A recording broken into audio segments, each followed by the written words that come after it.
Everyone, welcome to channel learn with ease. आज हम solve करेंगे कैश फ्लो स्टेटमेंट चैप्टर से question number 13, 14, 15 and 16। Chapter 5 TS Grewal की book से class 12 accounts. Online classes, online tuitions के लिए आप मुझे स्क्रीन पर दिए गए नंबर पर व्हाट्सएप कर सकते हो अपना नाम और क्लास। और आप अगर सॉल्यूशन ढूंढ रहे हो टीएस ग्रेवाल और डी के गोयल न्यू एडिशन बुक के, तो चैनल के होम टैब पर क्लिक करो। आपको सभी सॉल्यूशंस अपलोडेड मिलेंगे। पोस्ट सेक्शन में एमसीक्यूज मिलेंगे क्विज की फॉर्मेट में, और एमसीक्यूज के सॉल्यूशन से शॉर्ट्स में। साथ ही अब आप इस सॉल्यूशन को इंग्लिश और हिंदी दोनों ही लैंग्वेज में सुन सकते हो। उसके लिए बस आपको ये सेटिंग का बटन प्रेस करना है। यहां पर आपको ऑडियो ट्रैक की ऑप्शन मिलेगी। इंग्लिश में सुनना चाहते हो तो इंग्लिश लैंग्वेज को सिलेक्ट करो, हिंदी में सुनना चाहते हो तो हिंदी लैंग्वेज को सिलेक्ट करो। बहुत कुछ है चैनल पर, विजिट द चैनल। अच्छा लगे तो शेयर और सब्सक्राइब जरूर करना। क्वेश्चन नंबर 13 में आपको cash flow from operating activities calculate करना है। ड्यूरिंग द ईयर हमारा प्रॉफिट क्या है? 7 लाख। इसमें से कुछ एक्सपेंसेस को हम माइनस कर चुके हैं। करंट एसेट्स और करंट लाइबिलिटीज की डिटेल दी है। अब कैसे स्टार्ट करेंगे हम? ऑपरेटिंग एक्टिविटीज के लिए हमें चाहिए net profit before tax and extra ordinary item. आपको क्वेश्चन में जो प्रॉफिट दिया है 7 लाख का, उसमें आपको चेक करना है क्या कोई हमने रिजर्व में ट्रांसफर किया है। क्या हमने अपने प्रॉफिट में से कोई हिस्सा रिजर्व में ट्रांसफर किया है? चेक करो। यहां पर लिखा है appropriation of profit towards general reserve, मतलब इतना हिस्सा प्रॉफिट का हमने जनरल रिजर्व में ऐड कर दिया, ट्रांसफर कर दिया। तो ये प्रॉफिट जो हमने इस साल अर्न किया था उसी का पार्ट है, तो वापस ऐड कर दो। क्योंकि हमें कैलकुलेट करना है कि इस साल हमने प्रॉफिट अर्न कितना किया। चाहे आपने रिजर्व में ट्रांसफर किया हो, लेकिन हमें चाहिए वो अमाउंट जो आपने इस साल अर्न की। क्या हमने कोई डिविडेंड पे किया है?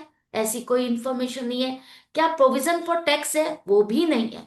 तो टोटल हो गया आपका net profit before tax and extra ordinary items 7,60,000।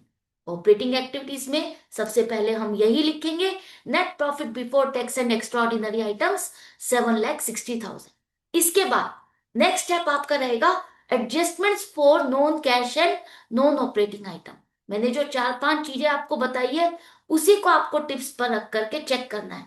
Non cash में वो एक्सपेंसेस जिसके लिए आपने कोई कैश में पेमेंट नहीं की, या वो इनकम जो आपने कैश में रिसीव नहीं की। ऐसे कौन से खर्चे हैं? डेप्रिसिएशन। डेप्रिसिएशन जो आपने प्रॉफिट एंड लॉस अकाउंट में डेबिट किया, इसके लिए कैश में पेमेंट नहीं की, तो वापस से ऐड कर दो 40,000। दूसरा क्या है? कोई भी इंटेंजिबल एसेट्स को राइट ऑफ करना। तो गुडविल को आपने अमोर्टाइज किया, राइट ऑफ किया। इतनी अमाउंट से गुडविल आपने एक्सपेंसेस में ट्रांसफर की, इसके लिए पेमेंट तो नहीं की ना, तो वापस से इसको भी ऐड कर दो 60,000।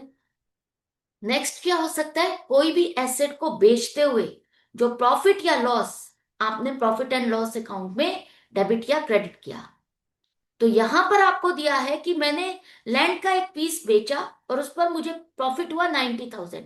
प्रॉफिट एंड लॉस अकाउंट में क्रेडिट किया, इस 7 लाख के प्रॉफिट में मेरा इंक्लूडेड है। तो यहां ये जो प्रॉफिट आपको हुआ ये ऑपरेटिंग एक्टिविटी से रिलेटेड नहीं है, क्योंकि एसेट को खरीदना या बेचना, सेल परचेज, इन्वेस्टिंग एक्टिविटी है। तो यहां पर जो प्रॉफिट है ये मेरे डिपार्टमेंट का नहीं है, तो हम इसको यहां से हटा देंगे, 90,000 लेस करो। इसके बाद और क्या चीज हो सकती है? कोई लॉन्ग टर्म बोरिंग्स या शॉर्ट टर्म बोरिंग्स जिस पर आपने इंटरेस्ट पे किया हो और वो इंटरेस्ट का एक्सपेंस आपने प्रॉफिट एंड लॉस में डेबिट किया हो, तो वो एक्सपेंस हमारे ऑपरेटिंग एक्टिविटी का नहीं है, फाइनेंस एक्टिविटी का है। तो यहां से हमको वापस से उसका इफेक्ट हटाना होगा। अगर एक्सपेंस है तो वापस से ऐड करेंगे।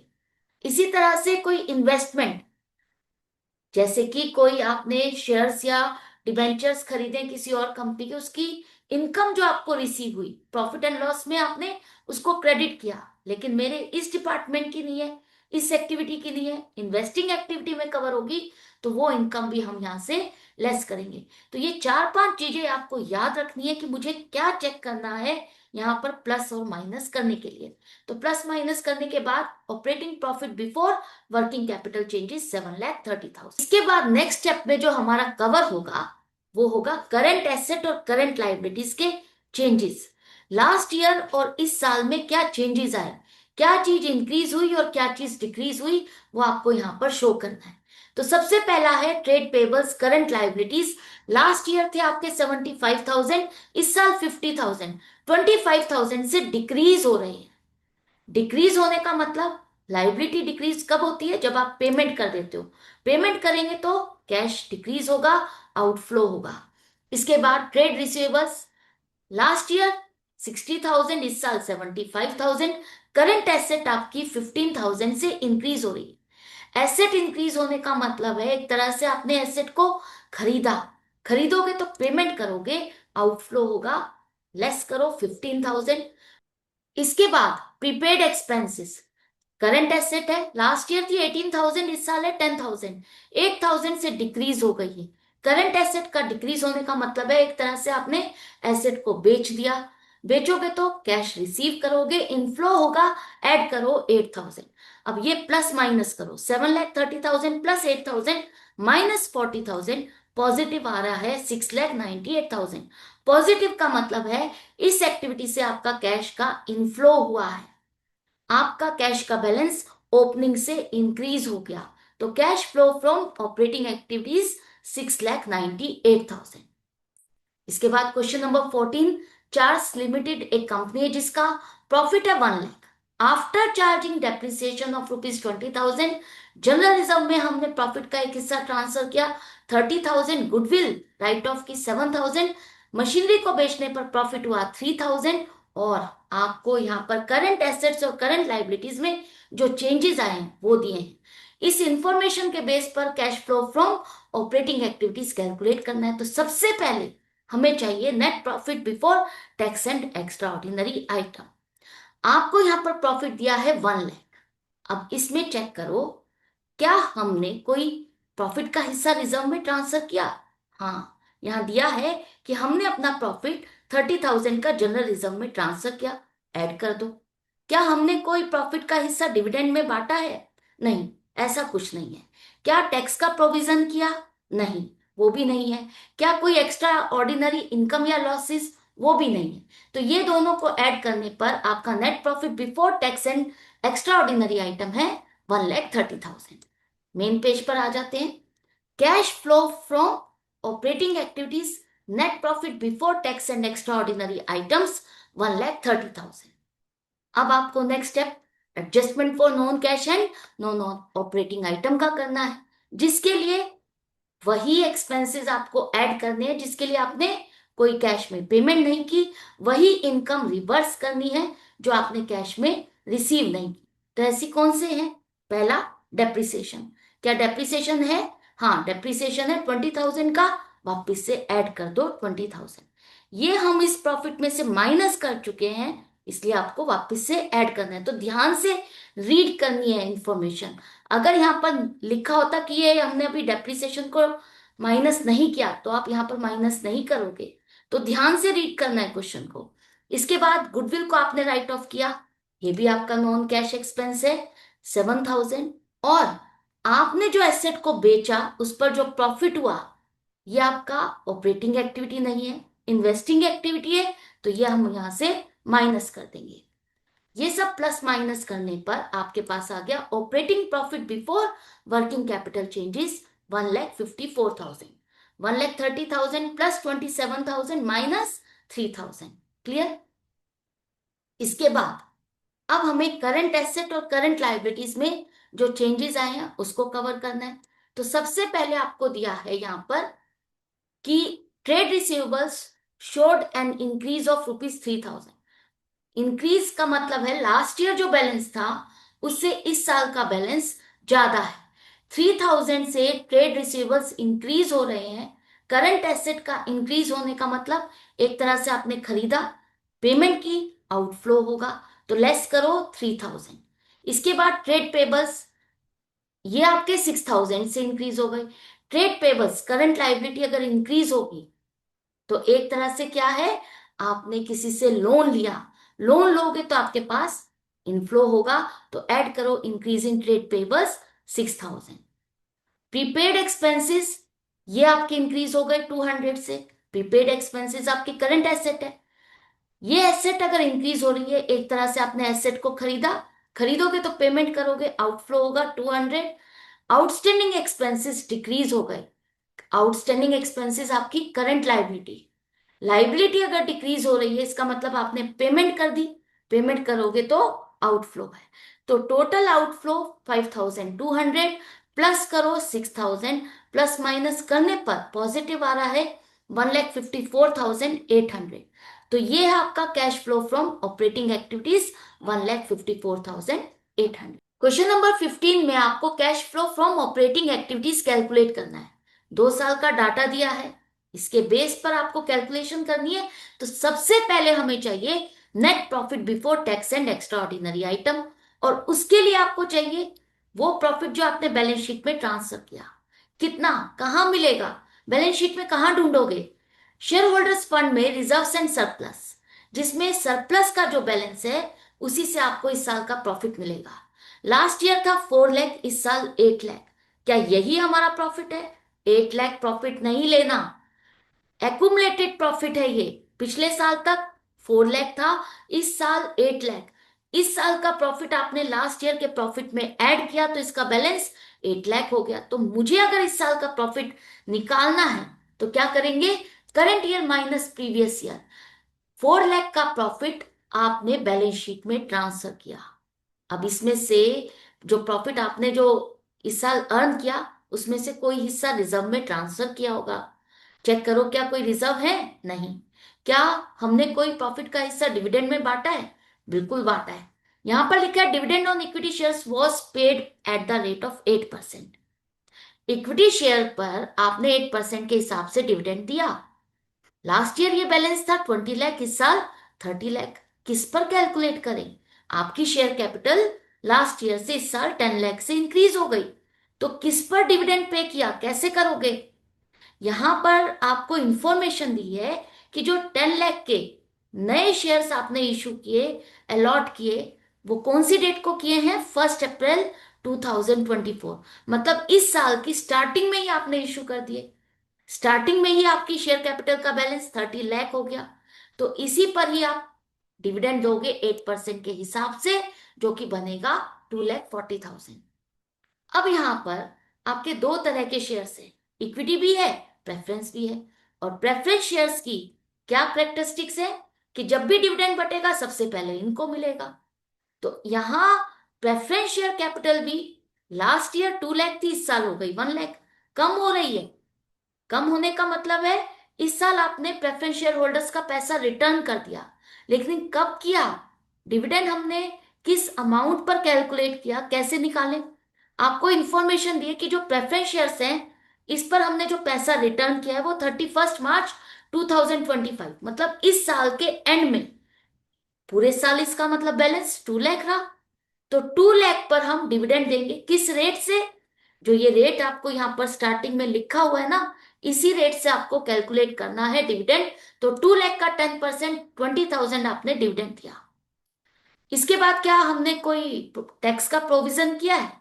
नहीं, ऐसी कोई इंफॉर्मेशन नहीं है।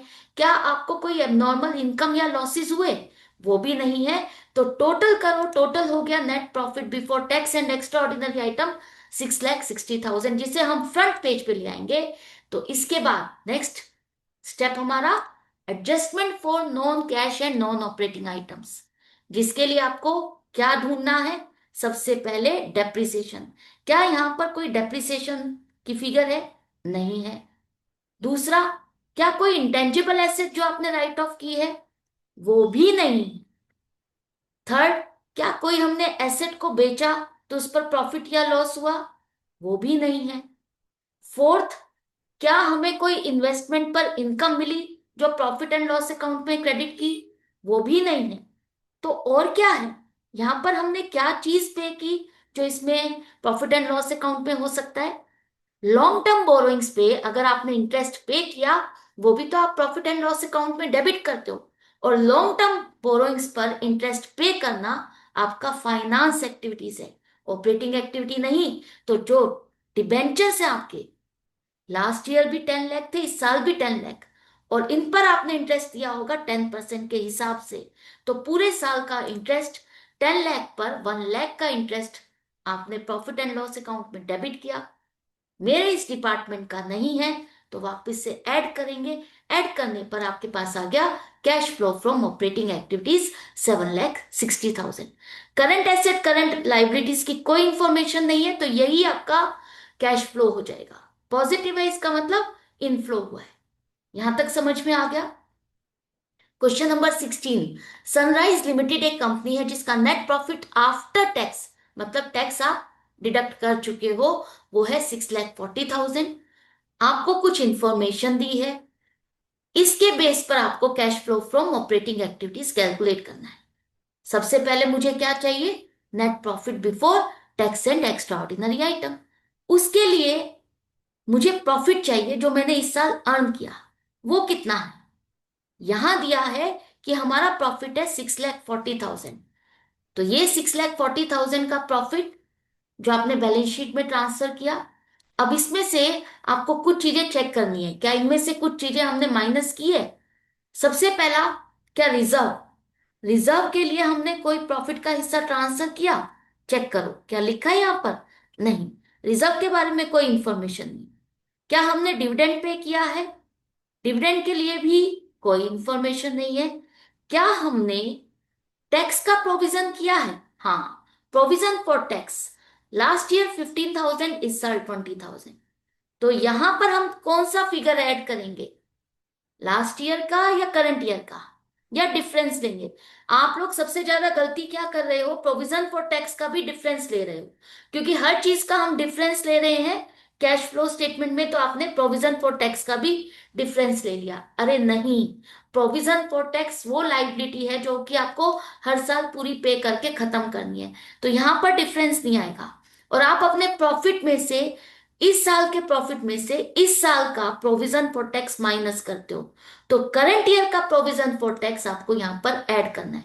याद रखना, करंट ईयर का ऐड करोगे, यहां प्रॉफिट में से जो टैक्स माइनस हुआ वो इस साल वाला प्रोविजन माइनस हुआ है। लास्ट ईयर वाला तो लास्ट ईयर के प्रॉफिट में से माइनस किया होगा, और इसको हम पे इस साल करते हैं।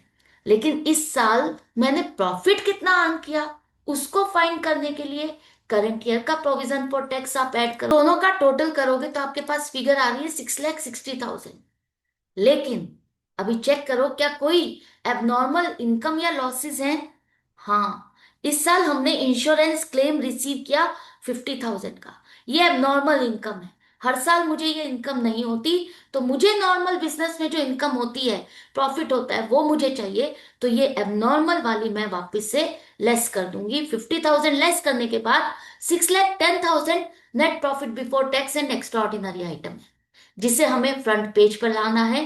Net profit before tax and extra ordinary items 6,10,000। Next step, adjustment for non cash and non operating items, जिसके लिए सबसे पहले चेक करो क्या डेप्रिसिएशन है। हाँ, डेप्रिसिएशन है 55,000 का, ऐड कर दो। इसके बाद चेक करो क्या कोई इंटेंजिबल एसेट है जिसे आपने राइट ऑफ किया, ऐसी कोई इंफॉर्मेशन नहीं है। और क्या हो सकता है, कोई एसेट को सेल करते हुए आपको प्रॉफिट या लॉस हुआ हो। यहां दिया है कि मैंने इन्वेस्टमेंट को बेचा और उस पर मुझे प्रॉफिट हुआ 20,000।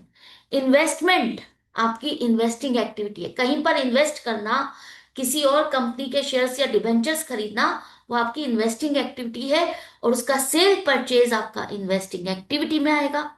तो यहां जो प्रॉफिट आपने प्रॉफिट एंड लॉस अकाउंट में क्रेडिट किया, रिवर्स करना होगा, तो लेस कर दो 20,000। और क्या हो सकता है, क्या कोई लॉन्ग टर्म बोरोइंग्स का इंटरेस्ट आपने पे किया जो आपने प्रॉफिट एंड लॉस में डेबिट किया, नहीं, ऐसा कुछ नहीं है। तो अब प्लस माइनस करने के बाद जो अमाउंट आएगा वो है operating profit before working capital changes 6,45,000। Next, अब आपको कवर करनी है करंट एसेट्स और करंट लाइबिलिटीज। तो सबसे पहले आपको दिया है इन्वेंट्रीज। इन्वेंट्रीज मतलब स्टॉक, लास्ट ईयर थी 1,25,000, इस साल 1,15,000, 10,000 से डिक्रीज हो गई। करंट एसेट का डिक्रीज होने का मतलब आपने इसको बेच दिया, बेचोगे तो पैसा मिलेगा, इनफ्लो होगा 10,000।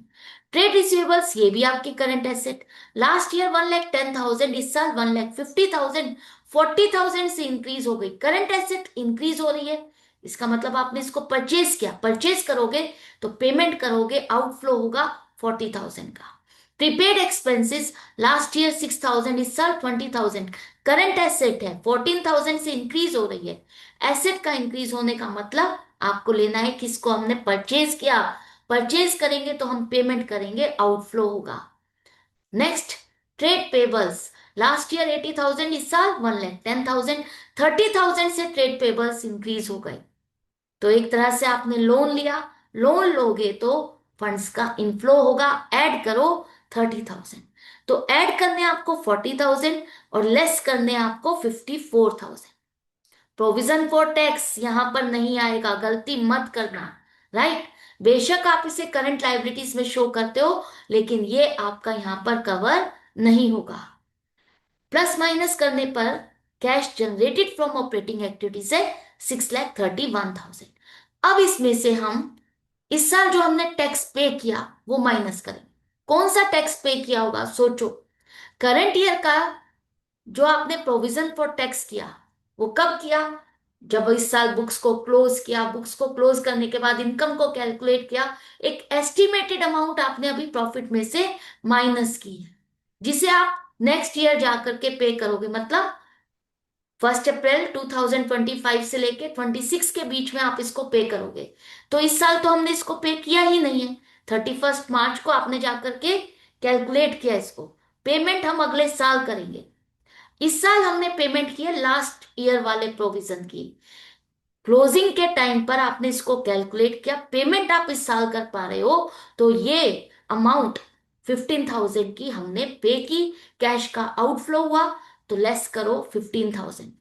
प्रीवियस ईयर का इनकम टैक्स पेड आप लेस करोगे, लेस करने के बाद अब आपके पास आएगा cash flow from operating activities but before extra ordinary items.